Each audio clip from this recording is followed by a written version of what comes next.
Direct Gestion, le débat deuxième partie, toujours en compagnie de Ludovic Dufour de Mandarin Gestion et Amandine Gérard, la patronne de la financière de l'Arc. Tiens Amandine, on parlait justement à l'instant des bons chiffres sur l'emploi américain.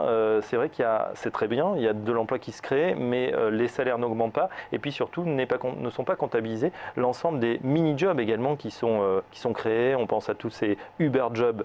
Qu'est-ce que vous en pensez ? Alors oui, c'est vrai qu'on a un changement, une révolution industrielle qui est dite disruptive par le marché, et notamment avec cette nouvelle société Internet, que ce soit Uber, Blablacar ou Airbnb, qui vont aller créer des boulots d'indépendants, entre guillemets, faussement indépendants, qui soulagent les charges des sociétés et qui pour autant, du coup, n'apportent pas d'inflation des salaires ou de hausse des salaires, mais plutôt une compétition avec peu de barrières à l'entrée et donc des tarifs toujours ajustés à la baisse. Et on est en plein débat également en France sur ces sujets. Effectivement, est-ce qu'il faut décloisonner, libéraliser un peu le marché du travail en tout cas, ou bien combattre cette nouvelle économie? Bon, ça apporte forcément. Est-ce que les deux peuvent coexister à votre avis, Ludovic Dufour? Oui, c'est un thème. Alors, de toute façon, on est en plein dedans et on ne voit pas comment on va réussir à faire machine arrière. Il y a une demande, il y a certainement une réponse via la digitalisation, via la numérisation de l'économie, via le fait que quand on parle de cette génération X, qui elle-même choisira ses employeurs, la fin du CDI. Si on parle autant de ces sujets, c'est bien qu'il y a une problématique aujourd'hui. On sait que la France, avec ce CDI, ça lui permet finalement d'avoir dans les cycles un peu de résistance quand on est en ralentissement ou en récession. En revanche, petit à petit, on voit que ça pénalise les entreprises, et le message qui est envoyé de la part des entreprises, c'est qu'il faut trouver de la flexibilité. Et de toute façon, le monde montre qu'aujourd'hui, la flexibilité sur le marché du travail, on est en plein dedans, et si de toute façon, ce n'est pas les lois qui la mettent en place, d'autres solutions seront trouvées pour aller vers cette flexibilité. Vous avez vu, on ne parle plus de flexibilité, mais d'agilité pour les entreprises. Bon signe, le ministre est parti dans la Silicon Valley, au CES, voir cet écosystème des startups. Évidemment, le souci, c'est que c'est aussi déflationniste, c'est-à-dire que on voit les banquiers centraux qui, à coups de milliards, essayent de se débattre face à cette pression déflationniste. Si on ajoute effectivement la Chine, qui va moins vite, qui va peut-être dévaluer son yuan, ces pressions également sur ces nouveaux jobs, c'est vrai que pour l'économie, c'est pas forcément bon signe. Ce qui est certain, c'est qu'on a plusieurs moteurs de déflation aujourd'hui. Donc effectivement, cette nouvelle révolution industrielle, la baisse des matières premières, puisque c'est un effet très bon pour le consommateur, mais le secteur pétrolier, ne serait-ce que si on se cantonne à ça, pétrolier, parapétrolier, est un gros pourvoyeur d'emplois. Et on voit bien ce qui se passe en France sur les services parapétroliers actuellement. D'ailleurs, aujourd'hui, CGG Veritas annonce la renégociation des covenants concernant sa dette. On est dans un secteur qui est sous pression, qui va le rester en 2016, peut-être en 2017. Tous ces éléments-là mis bout à bout, et cette baisse des matières premières qui se poursuit avec ce ralentissement de la Chine, crée un risque de déflation que les banques centrales essayent de juguler, mais les dépréciations successives du yuan peuvent potentiellement là également créer une déflation importée avec des compétitivité coûts très, très fortes pour la Chine. Alors dans ces conditions, comment investir, où investir en 2016? Ludovic Dufour, vous vous occupez justement de l'allocation d'actifs chez Mandarin. Quels vont être les top picks pour 2016? Sur quoi vous allez investir ou vous positionner cette année? Alors, tout d'abord, on va avoir un contexte de marché qui va rester très très volatile, donc il sera nécessaire de pouvoir faire évoluer sa gestion, son allocation. Bien entendu, il est toujours important, notamment quand les marchés sont très troublés, d'avoir des lignes directrices assez fortes. Sur notre ligne directrice assez forte, c'est quel est le scénario macroéconomique. Il est plutôt pas très ambitieux, mais pas négatif. C'est-à-dire pas très ambitieux, c'est que on fasse à peu près ce qu'on attend sur la croissance et qu'il n'y ait pas de casse. C'est pour ça que tout à l'heure j'indiquais on va surveiller ce qui se passe autour du hail pour voir si justement la casse ne se propage pas. Le pétrole qui a fortement baissé, vous en parliez, c'était très bien quand même au début pour les consommateurs, pour certaines sociétés. Maintenant sur ces niveaux, la baisse du pétrole, les dollars qu'on perd jour après jour, on a du mal à en tirer des vraies conséquences positives. La somme du négatif maintenant devient supérieure au négatif parce que justement l'industrie, si on parle de transformation de l'économie, ça utilise beaucoup de services aussi. Donc c'est là où on a un effet de second tour qui est sur ce ralentissement industriel. ça vient un petit peu gréver la Ce que vous dites, croissance c'est que quand potentielle. l'industrie pétrolière, et Dieu sait si c'est une masse gigantesque, va mal, évidemment, c'est toute une foule de Exactement. sous-traitants qui en pâtit Tous également. les Et qui sous-traitants en direct, vous en citiez, mais également, par là, ils font des budgets marketing, ils font de la pub, ils ont besoin de communiquer aussi, donc ça touche également les services. Donc ce ralentissement, maintenant, on va l'assurer. Pour nous, on commence à approcher de la fin de la baisse du pétrole, mais c'est quelque chose qui s'ajuste par choc. Donc avant de se stabiliser, reperdre 7-8 $, c'est possible pour cet actif. Donc il est encore trop tôt pour tirer une grande ligne très sûre devant soi. Alors si on ne veut pas vendre le marché, ce qu'il fallait faire la semaine dernière assurément, à peu près sur tous les ensembles, qu'est-ce qui va être en fait le havre de paix? Est-ce qu'il faut être totalement cash? On se souvient qu'en fin d'année dernière, vous vous souvenez, ça fait longtemps, mais on parlait quand même de rallye haussier, c'était le call Action Europe. Est-ce que c'est toujours valide ou plus du tout? Alors pour nous, chez Mandarine, oui, il reste valide ce call Action Zone Euro. Pourquoi? Parce que il y a différents éléments qui font qu'aujourd'hui il y a de la consommation en zone euro, il y a du potentiel, il y a une croissance qui n'est pas très faible mais qui accélère et qui est plutôt en phase d'accélération, donc on peut plutôt être surpris positivement sur la croissance. Il y a une banque centrale européenne qui agit, qui a fortement agi en 2015. On l'attend un peu moins présente cette année. En revanche, si on avait une seconde phase de dégradation, là, Draghi a les moyens de revenir. Extension de son programme, d'autres mesures, on le sait, très inventif. Donc on a un garde-fou en fait. Ils ont déjà fait une première politique significative qui a permis la baisse de l'euro et aussi les crédits.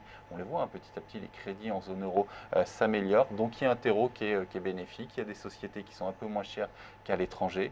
Il y a des boîtes qui envoient plutôt un message assez positif si on regarde en dehors de l'énergie sur leurs perspectives, à condition qu'on n'ait pas de catastrophe. Nous, on ne voit pas de catastrophe. On ne voit pas une croissance chinoise terminée à 4% cette année. On ne voit pas une phase de faillite massive sur le pétrole de schiste aux États-Unis. Donc si ces deux éléments ne se matérialisent pas, on pense que la zone euro, sur les actions, on peut faire ce qui est attendu, les 7-9% de croissance des résultats. Alors pas de catastrophe cette année, en tout cas ce n'est pas votre pronostic. Du côté des valeurs, justement, on en parlait tout à l'heure, Amandine Jarre, vous êtes allé au forum Odo, rencontrer pas mal de patrons et vous nous disiez tout à l'heure, effectivement, ceux qui ne sont pas positionnés sur la Chine sont plutôt optimistes sur l'économie domestique, c'est-à-dire celle de la France ou de la zone euro. Oui, il y a eu beaucoup d'incentives donc, de la part des banques centrales, des gouvernements. Il y en aura sûrement, très certainement, en Italie encore en 2016, puisque la situation se redresse. Donc on voit un redémarrage de la consommation. On le voit notamment, nous, sur une de nos sociétés sur laquelle on est très investi, qui est Vodafone Group, qui est un acteur des télécoms anglais, mais en fait très exposé en Europe occidentale, mais également en Inde, avec comme gros marché, un de ses gros marchés l'Italie, où là on voit un redémarrage de la croissance et de la consommation.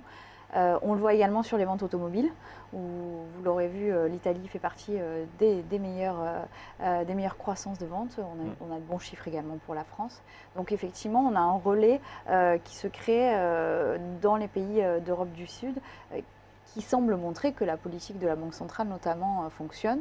On parlait de Next City, donc le redémarrage de l'immobilier et notamment des primo-accédants qui avait été très difficile, marché très difficile en 2015. Là, on voit des signes d'amélioration d'après ce que nous dit Next City également. Donc la politique de la BCE continue de porter ses fruits. En revanche, moi je resterai prudente sur une chose dont on parle pas beaucoup, je trouve, au regard de ce que ça implique en termes géopolitiques. On parle beaucoup de la Chine, mais ce qui se passe actuellement au Moyen-Orient et ces derniers jours entre l'Iran et l'Arabie Saoudite est clé, notamment parce que c'est une des rares fois où l'Arabie Saoudite est en déficit. Vote des lois va taxer augmente ses prix du pétrole de 47%. À Dubaï, vous voyez la création d'une TVA, entre guillemets. Donc tout ça, c'est un nouvel environnement pour ces pays-là aussi, qui pourrait créer finalement potentiellement un contre-choc si la situation se dégradait. Parce que si on envisage un conflit entre sunnites et chiites, on aurait certainement plus accès à certains puits et à une partie de la production. Donc on pourrait avoir un effet pervers, entre guillemets, où cette abondance d'offres, justement, du fait des mésententes entre ces deux pays, pourrait se retourner et en cas de conflit... Un des risques pour 2016 pour vous, le risque géopolitique qui est minimisé en ce moment? C'est-à-dire qu'on est focalisé sur la Chine. Vous le savez, le marché se cristallise sur un élément pour potentiellement en oublier d'autres pendant cette période qui reviennent sur le devant de la scène de manière très rapide. Je reste un enfant. Sur vous nous parlez effectivement des télécoms. Il y a vraiment un match important qui se passe en France. On parle beaucoup de concentration. Il y a des discussions avancées entre Orange et Bouygues. Est-ce que, à votre avis, c'est une bonne chose? Ça peut aboutir? La concentration du marché en France serait une bonne chose. On le voit en Espagne, là encore, puisqu'on a eu c'est le marché qui a été le premier plus concentré. Et la croissance est en train de redémarrer avec une hausse des prix. Donc oui, ça serait une bonne chose pour la simple et bonne raison que l'arrivée d'Iliad était une bonne chose. Mais je dirais cette baisse des prix maintenant ça a été une bonne chose pour le consommateur. Pour le consommateur. Parce que les opérateurs, ils ont perdu pas mal de plumes. Mais si vous regardez, la politique prix d'Iliad jusque-là était très axée sur la voix. Donc on sait désormais que la voix ne coûte plus rien aux consommateurs. Et là, on est dans une ère de data avec la 4G, la fibre, etc. et qui nécessite beaucoup d'investissements.